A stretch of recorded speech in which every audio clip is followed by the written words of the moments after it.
Американскиот сенатор и најпознат левичар во САД Берни Сандерс објави дека уште еднаш ќе се обиде да ја освои демократската номинација за претседателските избори во 2020 година. 77 годишниот независен сенатор од Вермонт стана политичка звезда во САД откако се бореше со Хилари Клинтон за демократската номинација на изборите во 2016-та.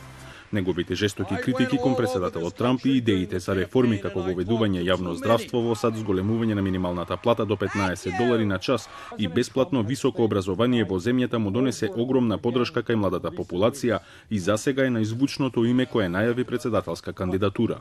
And what Donald Trump said is, yes, I am a multi-billionaire, one of the wealthiest people in this country. Yes, I have mansions all over the world. Yes, I live in the lap of luxury, and I, a multi-billionaire, don't have to pay a nickel in federal income tax because I got you to pay the taxes.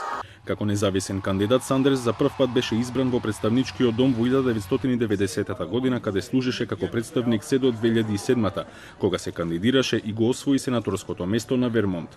Во 2016 година се кандидираше на внатрепартиските избори на Демократската партија, каде беше сметан за маргинален политичар. Иако формално не е член на партијата, демократите сега го гледаат како сериозен кандидат, а првичните анкети покажуваат дека е далеку пред останатите 10 кандидати на демократите. Unfair. And yet